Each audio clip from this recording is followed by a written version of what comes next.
Javier Ramírez, diputado de Vox en el Parlamento de Cataluña y concejal en Torredembarra.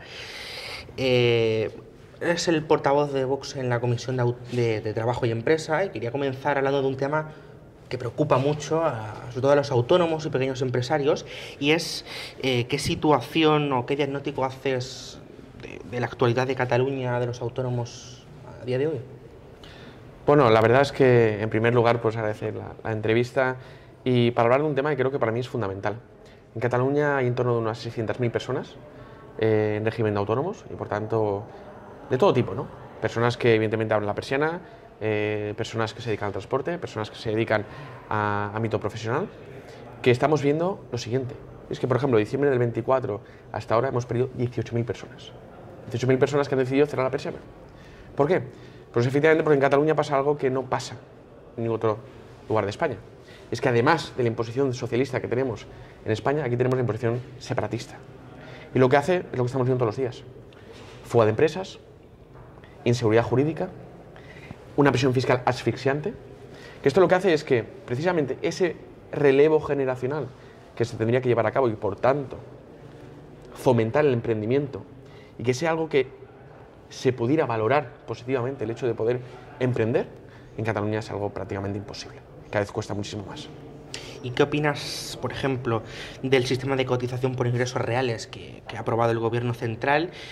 Y bueno, ¿crees que es una trampa para subir las cuotas encubiertamente? Es un escándalo. O sea, el Gobierno tiene una misión, que es intentar recaudar de aquello donde pueda. Y claro, donde pueda no es precisamente donde debería, sino donde siempre las clases medias o las clases trabajadoras. Entonces, ¿qué hacen?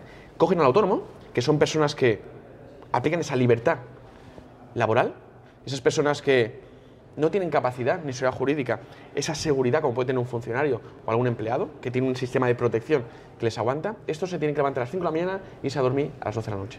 Entonces, es duro, pero los tienen cogido de tal manera que dicen, ahora vais a pasar por el aro y vais a pagar más impuestos y vamos a recaudar más. Entonces, ejercen esa presión que el autónomo tiene que decidir entre pagar o cerrar. La calidad humana lo que dice es intentar aguantar lo máximo posible. Lo que pasa es que hay algunos que ya no aguantan más. Entonces, cesan. Pero insisto, este sistema es para pagar absolutamente más. Mira, yo te pongo un ejemplo. Yo vengo de padres autónomos, de abuelos autónomos, y los que han emprendido, han llevado negocios, los que han pagado tantos impuestos, saben perfectamente que esto es cíclico. Hay momentos buenos, hay momentos malos, pero siempre hay un denominador común, que es la presión fiscal. Yo recuerdo conversaciones con mi padre de pequeño que su preocupación era el trimestral. El IVA, el IRPF, luego la renta, las tasas que tenía que pagar, las ITV que tenía que pasar. Y todo eso creaba más ansiedad y preocupación que pagar a proveedores, que pagar las nóminas o incluso de poder levantar la persiana cada día. Y eso es demoledor, porque en vez de el Estado proteger y promocionar a esas personas que lo que hacen es un valor añadido a nuestra sociedad, las machacan y las hunden. ¿Y por qué un autónomo o un pequeño empresario tendrá que votar a Vox? Es decir, ¿qué proponéis para que los autónomos, esos que se levantan a las 5 de la mañana y se acuestan a las 11 de la noche, como has dicho, digan, hay que votar a Vox? Pues mira, primero porque somos los únicos que nos preocupamos realmente de los problemas de los autónomos. Como he dicho antes, porque venimos de ser autónomos, porque sabemos lo que es. Algunos únicamente han pisado la moqueta, pero porque tenemos posiciones y propuestas concretas. Ejemplo, cuota cero para autónomos. Estos somos los únicos que lo hemos presentado, incluso en otras comunidades autónomas que nosotros hemos gobernado también se ha implantado y es una forma buena. ¿Por qué? Porque ese primer paso, que como sabemos el hecho de tener que invertir cuesta muchísimo, se pueda. Otra medida que es fundamental, aquellos que no llegan al salario mínimo interprofesional, que se les pueda subvencionar y ayudar. Y luego hay un tema que es fundamental, que para mí creo que hay que poner en relieve. Aquellas personas que aguantaron lo que es el COVID, la pandemia, algunas ayudas por parte del gobierno que se emitieron, ahora les están pidiendo que se devuelva. No, lo que hay que precisamente es fomentar, proteger a sus autónomos. Y luego un tema que es fundamental, que es aumentar la seguridad jurídica y bajar la presión fiscal. Nosotros donde hemos gobernado lo hemos hecho. Pero es que una presión fiscal, mira, aquí en Cataluña no únicamente estás pagando el IRPF, la seguridad social, cotizaciones, etcétera. Es que viene ella y te pone la mano. Los ayuntamientos, y lo hemos visto hace poco con la venta ambulante, que el autónomo, que aparte de pagar el trimestral, el IVA, etcétera, tiene que pagar las tasas para colocarse en un puesto para poder trabajar. Luego, lo que estamos viendo es que recaudan todas las administraciones públicas, desde la local, la autonómica, la estatal. ¿A costa de quién? Y nosotros somos muy claros ante eso, lo que hay que una presión fiscal justa, pero no confiscatoria, que es lo que estamos viendo, ¿no? Por tanto, insisto, creo que hay que fomentar eso. Y por último, estamos viendo como en un momento tan globalizado, los autónomos se ven muy perjudicados por este globalismo. Un globalismo feroz, un globalismo depredador, que lo que está haciendo, cambiando la manera también de consumir, ¿no? Hay consumidores que prefieren el Amazon que bajar a la ferretería de abajo.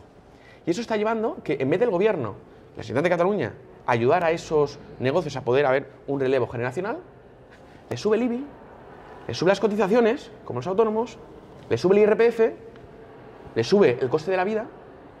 Somos el único partido que hemos dicho que hay que ayudar precisamente al coste de los combustibles, de las materias primas, para que puedan trabajar. Nos han dicho no de manera sistemática. Cataluña ha sido históricamente un motor económico de España, pero ¿en qué punto nos encontramos actualmente? Porque después del golpe de Estado fallido, muchas empresas decidieron abandonar Cataluña. Yo creo que aquí hay dos cuestiones. Las empresas que por intentar salvar su situación jurídica decidieron, obviamente, irse a otra comunidad autónoma, invitados por el gobierno de la Generalitat, porque prácticamente los expulsó, y luego la expulsión de nuestro tejido productivo y empresarial. Un ejemplo. O sea, quieren cerrar 2 centrales nucleares que son troncales no únicamente para abastecimiento de electricidad, sino en puestos de trabajo. O sea, en Terres del Ebre, por ejemplo, estamos hablando de que esto va a afectar a 17.000 personas de manera directa, 40.000 de manera indirecta. Es decir, no están en el hecho de poder proteger el eje productivo catalán o español. Están en la destrucción permanente del empleo. Y esto otorgan más, aparte de los propios autónomos, también los empleados. Entonces aquí hay dos vías. Los que gobiernan, trabajan e impulsan en contra de los intereses de Cataluña y de España, y los que intentamos proteger nuestro producto nacional. Estamos ahí. ¿Y cómo podemos recuperar esa confianza empresarial y atraer inversiones? En este caso, ¿qué papel juega aquí Vox? Pues mira, el primero es expulsar a los separatistas. No hay más. Es decir, cuando tú tienes una serie de gobernantes que su agenda política es la destrucción permanente de España, las empresas lo que quieren es seguridad jurídica, estabilidad económica y estabilidad institucional. ¿Qué hacen? Se van. Por tanto, para recuperar esas empresas, lo primero que tienen que es estabilidad tanto económica, pero también institucional. Verdadera. No la estabilidad que dice ella. La estabilidad de los indultos, de las amnistías, de las prebendas a los separatistas, esta no es estabilidad. Entonces, lo primero hay que hacer eso. Lo segundo y lo más importante, insisto, un plan de presión fiscal de manera tajante, para hacer atractivo la inversión. Y voy a dar un dato. Madrid, por no hacer comparativas, no me gusta, pero Madrid y La Rioja son comunidades muchísimo más atractivas para la inversión extranjera que en Cataluña. Claro, si en Cataluña no solo tienes la imposición lógica, tienes la imposición lingüística, tienes la imposición fiscal. Entonces, cuando una persona, una empresa, quiere invertir, ¿dónde se va? A comunidades más atractivas. Esa es la situación que tenemos. Los sectores de la izquierda y el separatismo hablan mucho de diálogo social, pero los sindicatos parecen ser más cercanos, en este caso, al gobierno de la Generalitat que a los propios trabajadores. ¿Crees que hay una burbuja sindical aquí en Cataluña? Hay una burbuja de intereses económicos impresionantes. Es decir, cuando los dos grandes sindicatos, UGT y comisiones, que deberían proteger de manera troncal a los trabajadores, lo único que se dedican es a recibir subvenciones del propio gobierno, ¿a quién deben su misión? ¿A los trabajadores, que es con los que deberían financiarse con sus afiliaciones, o al gobierno? Y el ejemplo tienes muy claro.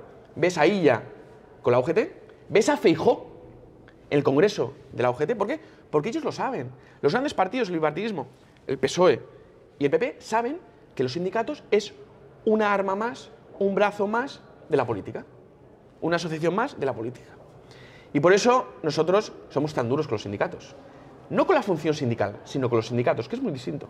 Por tanto, lo que decimos es que hay que proteger el derecho de los trabajadores, por supuesto, pero protegerlo de verdad. O sea, te pongo un ejemplo. Cuando ves a los sindicatos en las manifestaciones de las pensiones, me parece muy digno, pero ¿qué competencia tiene un sindicato ahí? Cuando lo ves en las manifestaciones del 8M, dices, ¿pero qué tiene ahí? O en defensa de los derechos LGTBI. ¿Por qué? ¿Por qué no defienden los derechos de los trabajadores? Defienden Pues evidentemente las posiciones políticas de la izquierda y de la agenda woke. Y ante eso, yo me alegro que tengamos ahora un sindicato que es Solidaridad, un sindicato patriota, que únicamente, exclusivamente se centra en lo que viene a ser la defensa de los derechos de los trabajadores. Y por eso muchísimos trabajadores cada vez se están dando de baja en sindicatos. Hemos visto aquí, por ejemplo, en Tarragona, en los últimos días, que había habido una bajada de las afiliaciones de la UGT y de comisiones en relación a lo que ha pasado con Rodalías, de su posición, y se están yendo a sindicatos que realmente pues, quieran defender sus derechos. Y voy a decir una última cuestión. Hay muchos trabajadores que han tenido problemas laborales. Cuando tú tienes un problema laboral, ¿cuál es tu primera vía? Acudir a un buen abogado, no a un sindicato. Esto hace 40 años no pasaba. ¿Por qué?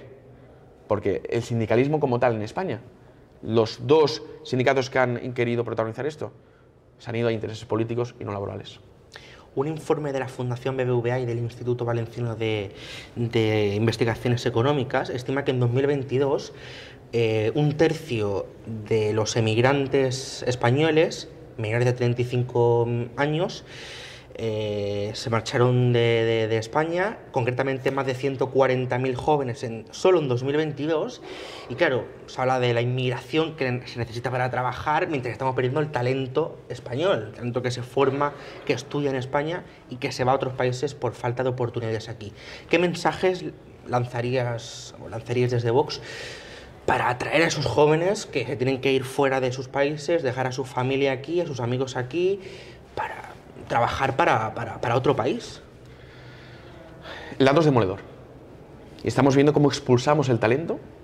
Talento, por cierto, formado en España, talento formado con los impuestos de los españoles, que se van a otros puestos de trabajo de otros países a intentar ganarse mejor la vida aquí.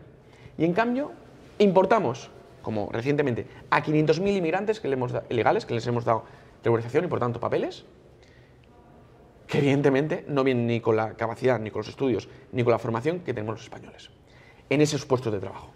Por tanto, no es que haga falta más inmigración, lo que hace falta es cerrar fronteras. España para los españoles. Y quizás es dura el mensaje, pero es la realidad.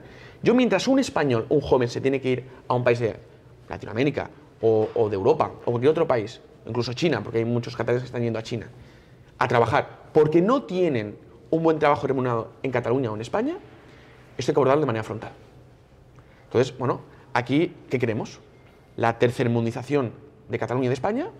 ¿O ser un país competitivo, ser un país productivo, ser un país que invierta en su sector secundario, es decir, en el sector, por ejemplo, de la industria, que eso es lo que da aumento al PIB, o ser un país que prefiere que un joven se vaya a Alemania o a Italia y traer, pues, evidentemente, perfiles subsaharianos que el aporte económico, social y formativo no hay punto de comparación.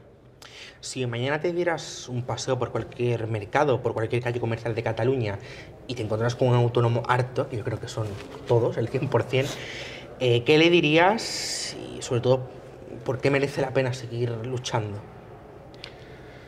Pues mira, esta pregunta es interesante porque pensaba en lo que me dicen ellos a mí, que efectivamente no aguantan más. No aguantan más. Y además, una serie de personas que se levantaron a las 5 de la mañana, que han visto cómo hace 20 años se ganaban bien la vida. Eso les ha permitido, pues, comprarse su pisito, que sus hijos puedan estudiar, que la economía se pueda mover. Ahora ven cómo las paradas de su alrededor cada vez son personas que no son españoles, personas que les están intentando quitar el pan de sus hijos. Y además estamos viendo una administración que en vez de proteger a esas personas, lo que hacen es lo siguiente: machacarlos de manera sistemática a impuestos y a imposiciones. Te pongo un ejemplo. La venta ambulante en Cataluña. La ley de comercio y de ferias de la Sanidad otorga a los ayuntamientos poder regularla y poder conceder o no la licencia 15 años más, prorrogar la licencia. Pues bien, aquí en el Parlamento de Cataluña votan que sí, que se prorrogue 15 años más, y en municipios donde gobiernan los separatistas, los socialistas, ¿qué están haciendo?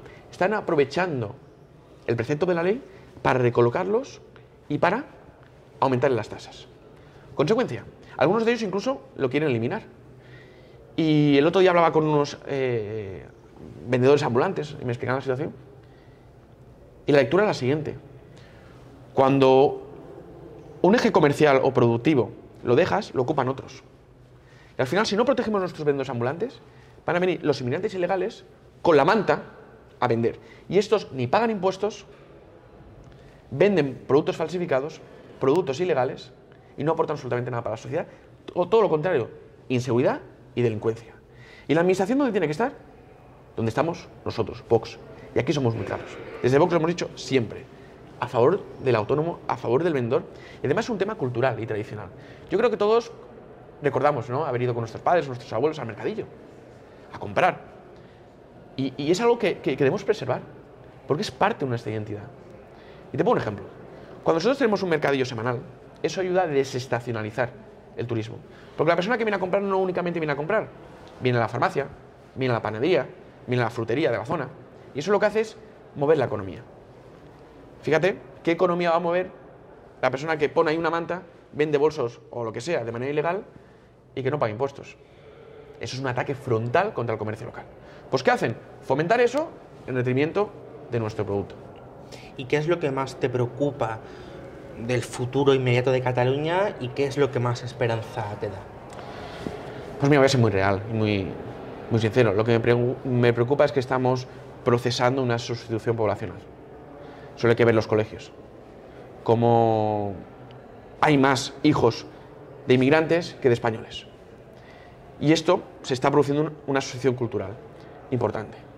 Incluso hay ya comedores que hacen menús halal porque no se puede comer de manera tradicional nuestra cultura, nuestra comida mediterránea, porque hay una serie de personas con otras culturas. Y lo que estamos viendo es que la administración está fomentando eso. Separatistas, Esquerra, Junts, el PSC, los comunistas, evidentemente, están por eso. Entonces, claro, a mí, pesar, lo que pienso es qué imagen y qué vida y qué futuro estamos dando a nuestros hijos. Y eso, la otra parte del espejo, que es la esperanza, que me preguntabas. Pues ver cómo cientos y miles de jóvenes patriotas como tú, que tienen ganas de emprender, ganas de librar esa batalla cultural, de esa batalla ideológica, de esa batalla que han impuesto. Como por ejemplo la imposición lingüística, ¿no?, como hemos hablado. ¿Cuántas multas han llevado a cabo precisamente por poner un cartel en castellano? Es que es demoledor, ¿no? Entonces, cuando veo a estos jóvenes con ganas de trabajar, de hacer, de deshacer, a pesar de los impuestos, a pesar de no haber un plan de relevo generacional, a pesar de una burocracia desastrosa, a pesar de todo eso, cuando ves una serie de jóvenes que lo que quiere es tirar adelante, fomentar, proteger, etcétera, lo suyo, es lo mejor que tenemos como sociedad. A finales de 2023, la mayor manifestación en contra de la subida de impuestos se celebró en Torredembarra y como concejal en este caso, ¿qué valoración haces? Pues sí, la verdad es que, pensad una cosa, Torredembarra tiene en torno a los 18.000 habitantes y 2.000 personas salieron a la calle, presentaron alegaciones, un movimiento que efectivamente lideró Vox y que dijo muy claro, no a la subida de impuestos de esa izquierda totalitaria. Y además fue muy importante por lo siguiente, por el mensaje que dimos, ¿no? La propuesta que tenían casi era subir un 20% y se vieron obligados a bajar un 12%. No era lo que queríamos, evidentemente, porque si gobernáramos nosotros no haríamos eso. Pero conseguimos, con la presión social, poder parar eso. Y ese mensaje es el que hay que dar a la juventud patriota también. Y a esos miles y millones de personas que votan a Vox. Es decir, tenemos que seguir apretando. Tenemos que seguir librando la batalla cultural. Tenemos que seguir librando la batalla ideológica. Porque si no salimos a las calles, ellos nos las van a invadir. Y efectivamente en Torredembarra fue un movimiento brutal. De hecho, hubieron más personas en Torredembarra porque luego hizo eco, que en Reus, que en Tarragona, ¿no?